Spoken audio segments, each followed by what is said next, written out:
Bonjour, j'espère que vous allez bien. Dans le cadre de cette chronique, je vous parle de la gestion d'immeubles. Est-ce que vous devriez faire affaire avec un gestionnaire?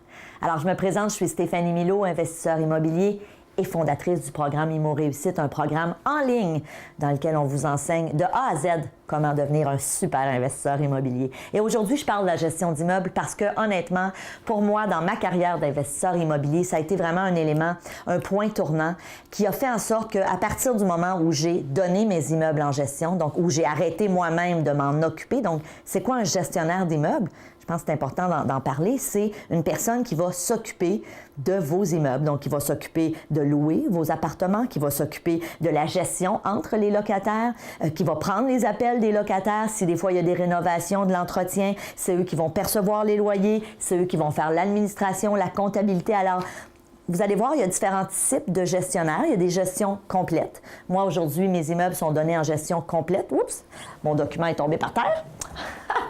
Donc, mes immeubles sont donnés en gestion complète. Il y a aussi des gestions partielles. Alors, ça aussi, ça peut être une option à considérer. Ceci étant dit, le gestionnaire, pour moi, ça a été déterminant dans ma carrière d'investisseur parce que c'est ce qui a fait que j'ai pu doubler mon parc immobilier. Parce que ma carrière à moi, c'est de vous faire des vidéos sur le web, c'est d'écrire des livres, c'est de faire des conférences et je ne voulais pas investir énormément de temps pour prendre les appels de mes locataires, pour gérer tous mes immeubles. Donc, à partir du moment où je l'ai donné en gestion, moi, je l'ai considéré et ça a été la meilleure décision de ma vie.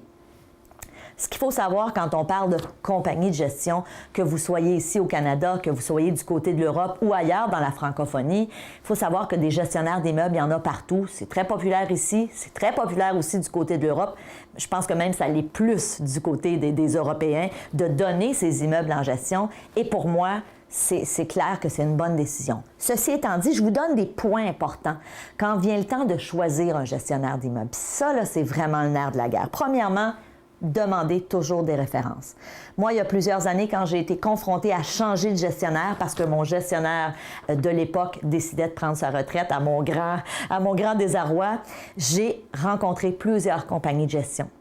Et veux pas, je me suis moi-même occupée de mes immeubles pendant plusieurs années. Donc, je savais c'est quoi les bonnes questions à poser. Je savais quoi faire. Je savais qu'est-ce que ça impliquait de s'occuper des immeubles parce que je l'avais fait. Et évidemment, dans Immo Réussite, on vous donne beaucoup d'informations à savoir comment est-ce qu'on peut trouver un bon gestionnaire. Mais je vous donne déjà des petits trucs ici. Alors, prenez des références. Interviewez-en plusieurs.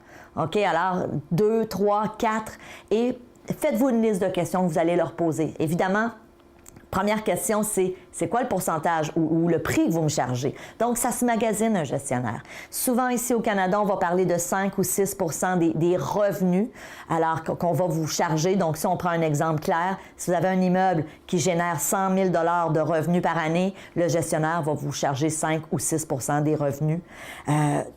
Donc, ça se magasine, OK?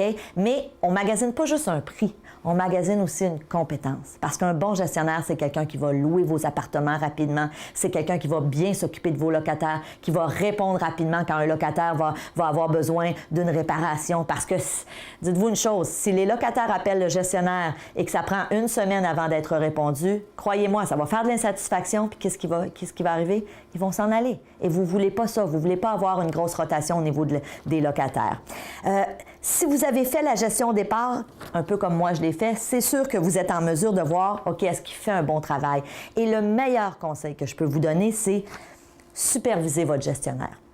Moi, aujourd'hui, pourquoi je dis que pour tout mon parc immobilier, ça me prend moins d'1 heure par semaine à gérer, je ne gère pas les locataires, je ne gère pas les immeubles ou les différents appartements, mais je gère le gestionnaire. Donc, je m'assure de regarder, OK, c'est quoi les rapports qu'il m'envoie? Je m'assure d'avoir un appel au moins mensuel avec ma gestionnaire pour dire, OK, comment ça va? En ce moment, on est en période de location. Comment ça va la location? Est-ce qu'on ne devrait pas changer nos annonces? Est-ce qu'on ne devrait pas... Je vérifie les annonces. Donc, je fais ce que j'appelle en anglais un double check. C'est vraiment important. On s'entend, c'est votre investissement.